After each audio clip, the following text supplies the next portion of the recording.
but it can buy me a boat. It can buy me a truck to pull it. It can buy me a Yeti 110 house down with some silver bullets. Yeah, and I know what they say, money can't buy everything. Well, maybe so, but it can buy me a boat.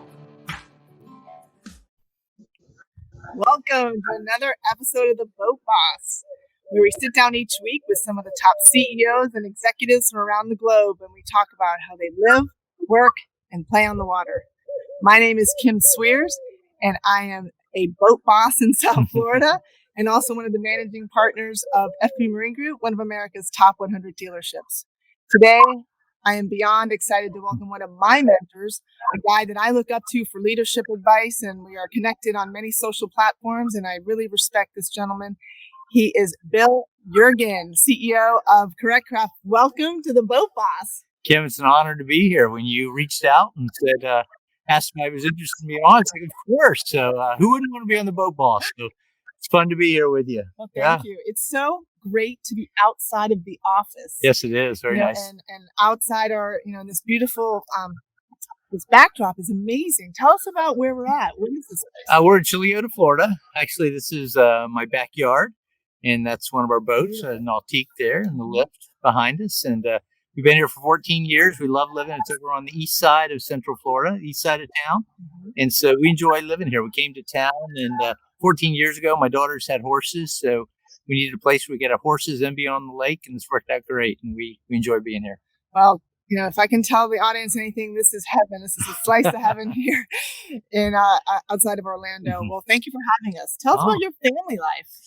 Okay, I grew up in South Florida, West Palm Beach. Yeah. And, never thought I'd leave, Kim. Never thought I'd leave. And be there forever, but strange circumstances brought me up to Orlando to CorrectCraft, and we've loved it. We've loved it up here. But grew up down there. My mom's still down. My dad passed away from Parkinson's a number of years ago. But tell me that. Yeah, but we love it up here. We got two daughters. They're both adults now, and one is in Gainesville working on her PhD, and the other is here in Orlando and married. She's an artist. So does a lot of great artwork. So we got a great family, and my wife's a teacher. And I just met the two dogs inside. Yeah, Waylon and Stella, and they'd be out here with us, but they'd be climbing all over us, Kim. I love dogs. Yeah. You actually oversee 15 companies. You have 8 boat brands, 3 motor brands. You have 3 amusement parks, and a company dedicated to innovation. Yes. Mike Leva, one of our followers on LinkedIn that we're both friends with, asked the question, how does one guy do all this? So what gets you out of bed in the morning, and how do you manage all this? Well, what gets me out of bed in the morning is just a higher purpose. We want to build great boats. We want to make money, but we want to use our platform for good. And so we talk about making life better. There you can see it on my hat. I love it, yes. And so we work real hard to use our platform to do a lot of good all over the world. So that's really gets me excited. That in developing and training people. We really invest a lot in people, and whether they stay with us or go somewhere else, and thankfully they almost always stay with us. We invest in people. Both of those things get me real excited. How do I do it? It's over 30 companies, and it just takes a great team. And frankly, I have to do really very little. Like Bree, we've got here. Bree and our team, hold it all together. And I learned a long time ago, if you want to be successful, surround yourself with good people. And that's what we've done at CorrectCraft. We've got a great team. That's fantastic. Definitely shows people are everything, and what I've seen online and everything that is all about CorrectCraft. It's the people that are the foundation of your success, and obviously God and all the values that are behind that. Yeah. So congratulations on achieving such greatness. Thank you. Well, I don't know. Thank you very much, Jim. We appreciate it. Well, let's talk about COVID.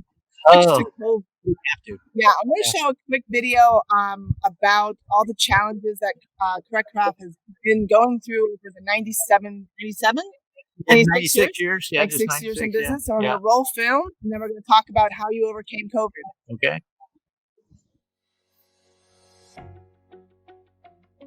CorrectCraft is all about making life better.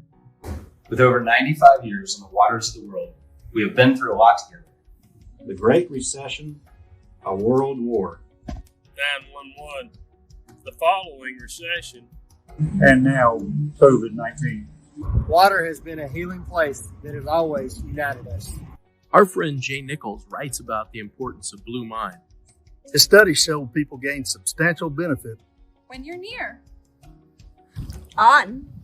Burn the water! Water positively impacts our lives. And now it's no different. Your desire to create lasting connections with others on the water is inspiring to our team. We are committed to working through today's challenges together. To provide you and your family a platform for making memories on the water. We care about you. We care about you. We care about you. And we are praying for you and your families. Even today, our team is working hard at making life better.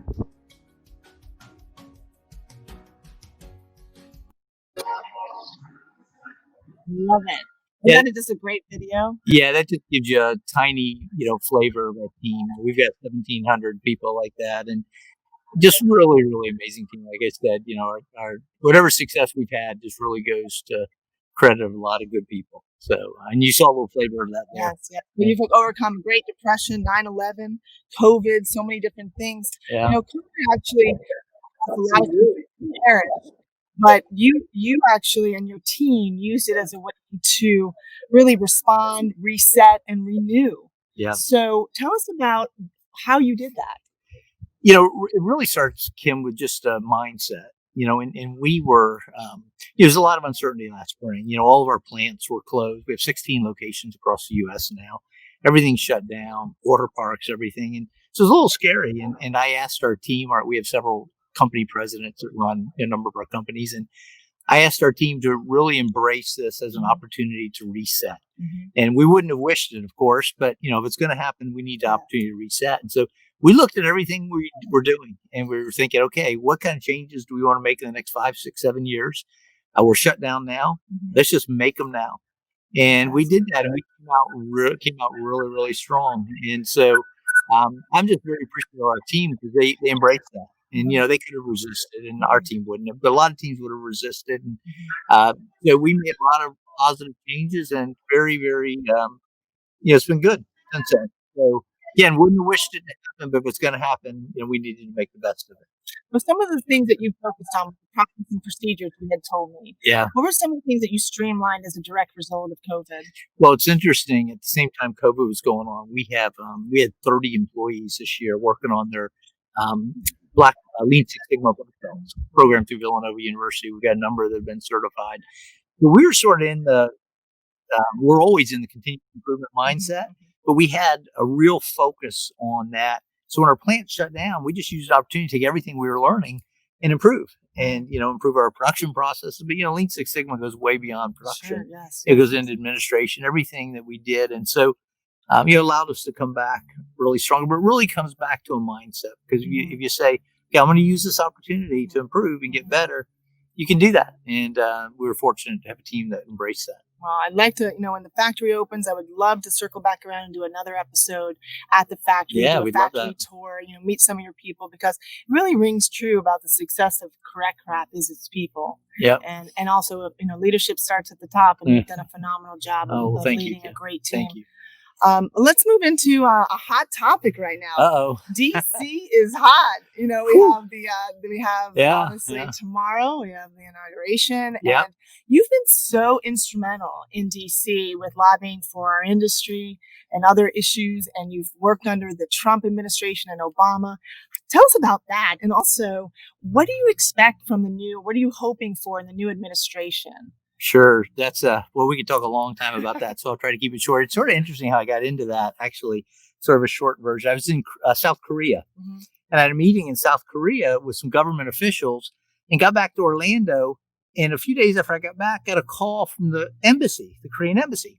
And they said, hey, the ambassador who had used to be the prime minister, the ambassador heard about your visit and he'd like to fly down to Orlando to meet you.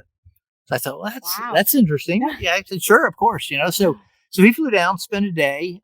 It was when the Korea-U.S. Free Trade Agreement was being finalized. Mm-hmm. So he asked me to go downtown Orlando with him and do a press conference and tell him about Korea. So I did that. And we spent a day together. At the end of the day, shook hands. Hey, let's stay in touch. But, he's busy. I'm busy. We didn't really stay in touch. So probably about 3 months later, the agreement had passed. And he had an Oval Office meeting with President Obama to talk about the agreement. So the embassy called me and they said, hey, the ambassador is going to meet President Obama in the Oval Office and he'd like you to go with him. Wow. I was like, wow, what's up with that? So, of course, I said yes. How do you say no to that? So, funny story. I try to keep this short. So this was on Wednesday night. Of course, the meeting was on Friday. They reached out to me on Wednesday night. Friday morning, the meeting was at 9 o'clock at the Oval Office. So they said, be there at 8:45. Nice. So I thought, I'm going to get there at 8:15. I'm not taking any chance. So I get there. My name's not on the list. It's not? Not on the list for entry into the White House that day. So I'm calling like crazy. The people I dealt with in the White House. I had my assistant calling. And finally, just at the last minute, they said, there's been a big mistake. We're sorry you're supposed to be on the list. And they cleared me. And I ran up to the West Wing and got there just in time for the meeting with the president. But so I walk into the Oval Office and I said, Mr. President, I'm Bill Yeargin. And he says, I know who you are, and you build great boats. That is awesome. No exaggeration. And he says, my daughters were at a summer camp this summer, and they had Nautique boats there, and they came home, and that's all they talked about. That's all they talked about were the boats. So I thought, you got to go to the Oval Office, which I was, of course, honored to do. So that led to just one thing after another. I got appointed to a committee, the Obama administration, and then when the Trump administration came in, the Secretary of Interior asked me to serve on an advisory council with him. That's phenomenal. So the interesting thing is one of the things I've learned, Kim, and it's a little discouraging, so I don't want to be negative here, but the one thing I learned about Washington is it's all about the team. Yes. And it's very disappointing. It's been disappointing to me because, if a Republican is in the office, it seems to me the Democrats are going to do everything they can to try to keep them from succeeding. If a Democrat's in the office, so both sides are equally guilty. Yes. And it's like, I'm thinking, why can't we just do what's good for the country? Yes. But it's so much about the team. It's just, so that's one thing I've learned. You mentioned, we've got the inaugurations. We're filming this tomorrow. And, I'm hoping that things can settle down, a little bit. Yes. All right. Well, President-elect Biden, if you're watching this show, this is the guy that will bring teamwork to Washington. So get him involved. So, but I'm hopefully that things will settle a little bit. I mean, from our boating industry, we'd love to, get rid of some of the tariffs, that have been impacting our industry. Yes.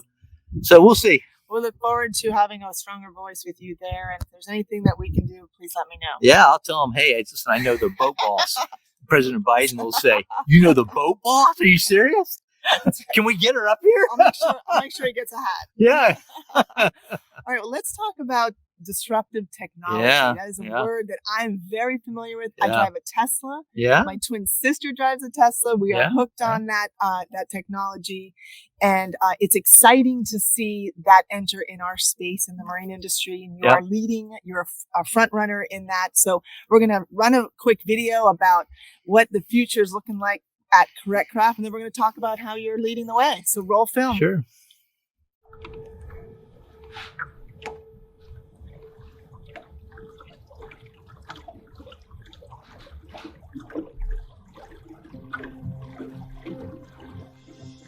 Hi, I'm Greg Malon, president of Nautique Boat Company. For 95 years, our company has been driving innovation and achieving levels of performance unmatched by any other towboat. Never satisfied, we are continuously seeking new ways to deliver our customers a better on-water experience. Today, I have the pleasure of officially introducing you to an exciting project we've been working on with our partners at Ingenuity. As the industry leader, we are proud to integrate the most advanced 100% electric drivetrain into this Nautique GS22. This electric drive system is like nothing else on the market today, and we can't wait to show you what it's all about. Hey everybody, I'm Sean Marrero, president of Ingenuity. For the last year, our engineers have been focused on bringing the latest in environmentally conscious propulsion technology to one of the most demanding use cases in the boat business, the water sports boat. With thousands of pounds of ballast and different devices to create a better wake shape, Water sports boats weren't designed for efficiency, they were designed for fun. And that was a real challenge for us on the battery side. Our battery is unique to Ingenuity, and at 124 kilowatt hours, it's designed to provide 2 to 3 hours of use in a typical water sports use case. With commercially available EV chargers, our batteries can charge in 4 hours. And with a DC supercharge, our batteries can support 1.5 hours of recharge. Our batteries are from the best suppliers in the world, and it supports the latest in safety and cooling technology. It was designed for thousands of cycles, which equates to many years of use in a boating application. The Ingenuity system is fully integrated both at the helm and with the MyNautique connectivity platform. It's designed to give users information over their mobile phone and provide a conduit for over-the-air software updates. With over 200 kilowatts of peak power, the Ingenuity system is designed to feel very familiar to a water sports customer, except it does so with virtual silence and with no emissions. With over 90% less moving parts, the Ingenuity system is designed to be virtually maintenance-free. With more and more electric vehicles on the road, batteries are starting to be looked at for second life applications. Ingenuity is actively pursuing these, including using old batteries for superchargers on your dock. Our team is continuously striving to provide consumers with compelling products that exceed expectations. To find out more, visit us at nautique.com.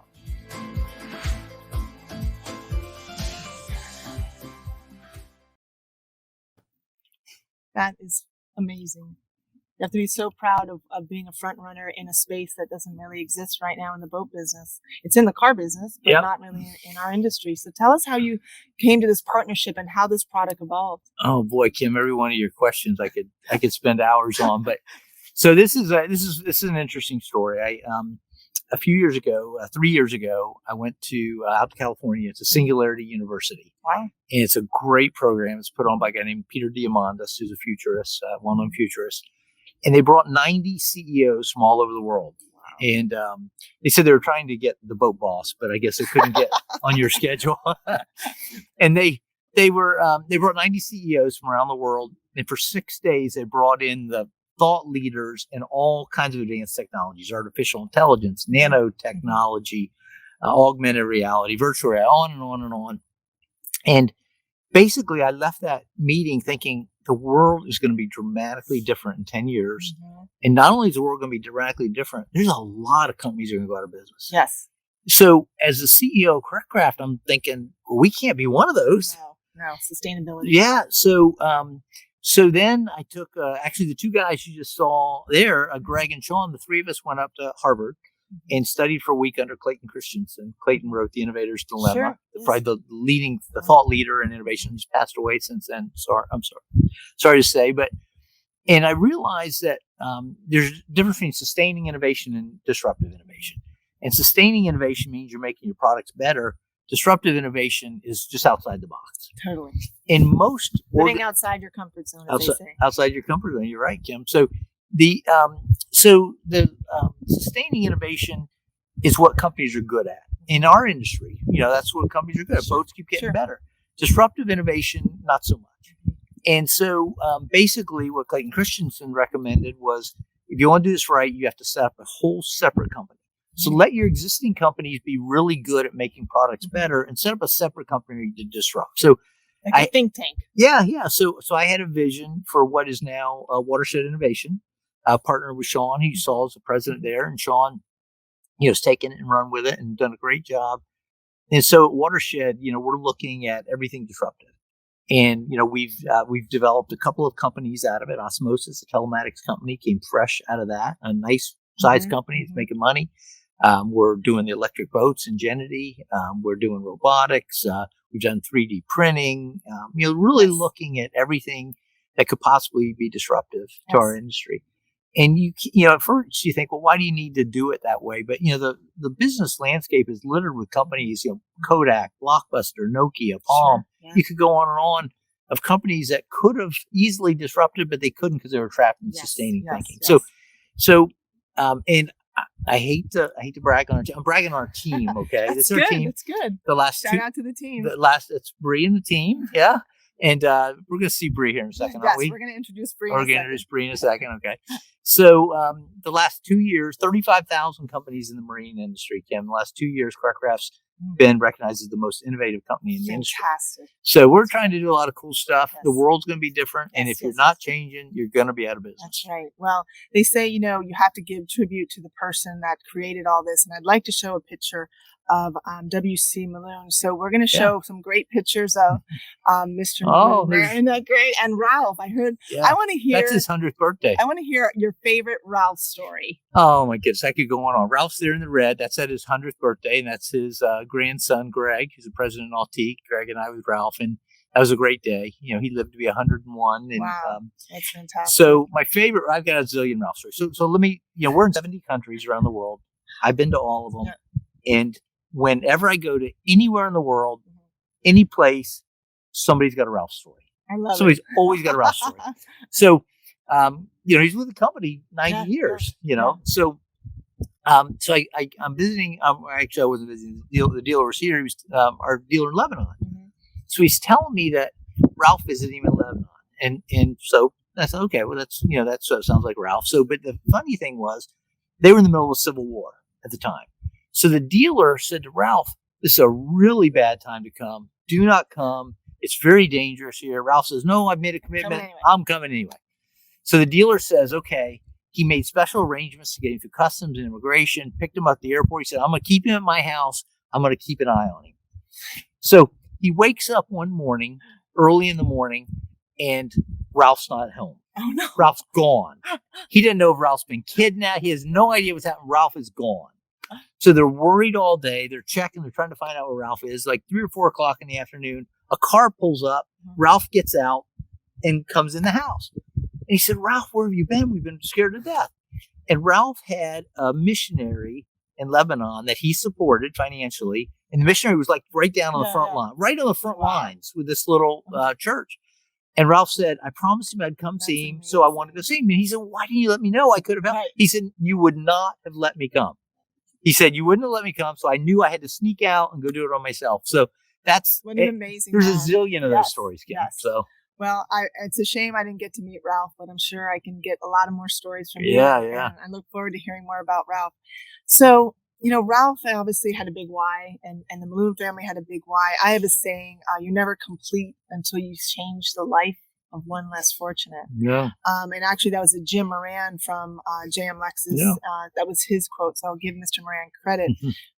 I believe in it immensely. And Simon Sinek said people do business with companies because of what they do. Yeah. Obviously, why they do it. I'm sorry, why they do it, not what they do. So, CorrectCraft is very philanthropic. You are changing people. Obviously, it says making life better is your saying. How have you changed those of less fortunate? Oh boy, there's another long answer that I'll try to make short. We try really hard to use our platform for good, and so all of our companies work with our local communities to help organizations in our local community. Here in Orlando, we've built 7 or 8 houses for Habitat for Humanity. We've funded them. Our employees go out. Just a few weeks ago, we took 30 some of our employees out to a therapeutic horse riding center. It's a nonprofit, and we just worked around the place all day. We built them a fence. We did pressure washing, painting, cleaning. We mowed their lawn. Wow! But probably the most interesting thing that we do that is most unique about us is over the last 14 years, I've taken employees all over the world. That's fantastic. And I've taken employees to Cambodia, India, Ethiopia, Uganda, Kenya, all across Central America and Caribbean. And we just go and we'll build a house for a homeless family, or we'll work in an orphanage, or 2-3 instances we've worked with organizations that are fighting human trafficking. Oh, sure. And so we just go and help. And our employees love it. We went we couldn't go this past year because of COVID. It was our first year we've missed since I've been there in 14 years. But year before last, we actually went out to Winthrop, California. As we normally do them internationally, but this was a domestic one. Very poor community there, 80% poverty rate. And we rebuilt their community center, 105 employees. Amazing. So do I have time to tell you one real quick story? Yes. So our very first service trip that we did, I'd only been there a few months, but I really wanted to ingrain service into our culture. So we set up a trip to go to Tecate, Mexico to build a house for a homeless family. Tecate is about an hour outside of Tijuana. And so we flew to, so the night before we're leaving on Saturday morning. On Friday night, I look at the weather, and the weather that week, the low is supposed to be 109. The low? I mean, the low. This is in the desert of Mexico. So, I mean, I'm looking like the night before I called Shirley, our HR director at the time. I said, Shirley, what are we doing? We're going to take these people out. So anyway, we go out there and we're working with an organization and we take tents, but it's windy and dusty. Basically, we're sleeping on the desert floor. We're taking showers, Kim, by taking lake water like this, pouring it over our head, soaping up, and then taking lake water and pouring it over our head. You don't even want to know about the bathroom situation. I won't even go there. So our employees are working. We're building a house for this homeless family. It's like up on this little cliffs. We're climbing up and down. It's brutal. Everybody's sweating. And there's like a city sewage collection. And the house is like over that. So we can't hardly breathe. It's just, it's as bad as it sounds. So we build this family the house. And we give them and I say a house. Yes. It's not small sense of the word. Yeah, in small sense of the word. So we built this family a house, and at the end of the time, we give them the keys. Everybody's crying. So we go back to San Diego Airport to come home, and we have a delay. So we're in this big room in San Diego Airport, and I think it was like 25 or 30 of us. So I thought, I'm going to ask people what they thought. And I was a little nervous. Generally the comments have been good, but so I went around. I said, everybody, just take 30 seconds or less and tell me what your impression of this week was. And so, Kim, we go to the room and people are saying things like, best 3 days of my life. Most impactful thing I've ever done. I cannot wait to do something like this again. And these were under and that's about the roughest circumstances we've had. But, so we impact people that we go to help. But it impacts our team as a big part of our culture. No, there's a bigger purpose in life, and you've definitely taught that, and you're lead by example. And so, hats off to you, Bill, and all that you've done. Hats off, right? Exactly. So we're going to actually have one of Bill's team members introduce Bree Carter, who is a famous Olympic, right? Water skier? No, she's a world champion water skier. Can you just get in here, Bree? And I'm going to get my twin sister in here. Carrie, you get over here. So Bree is on our marketing team. She is this no exaggeration, Bree's a world champion water skier. And Bree keeps me on track, and I'd be way off track without Bree. So it's a hard ask. Well, we have truly enjoyed, sitting down on the dock with you, on the beach, I should say, and getting to know a lot more personal about Bill Yeargin and Correct Craft. And look forward to circling back around in another episode where we talk about steward leadership and all of what you can share to help other leaders lead better. Because if the world had more leaders like you, it would be a much better place. Okay. Thank you very much, Kim. It's a real honor to be with the Boat Boss. Thanks. And so anyway, for those of you who don't know, that's my twin sister. And then if you want information on Correct Craft, we encourage you to seek employment with Correct Craft, buy boats, whatever you want, rent them. Where can they find information about Correct Craft? Bree, where do they do that? www.correctcraft.com. Easy. And follow us on LinkedIn too. Very cool. Well, as I say, define your dreams, go after them, get on the water, hit that big blue reset button, because there's nothing better than a lifestyle on the water. Whether you live, work, or play, get on the water, guys. Signing off from Orlando, Florida, Bill, Bree, Carrie, thank you so much for being on the show. And guys, we'll see you next week. Have an epic week. Bye.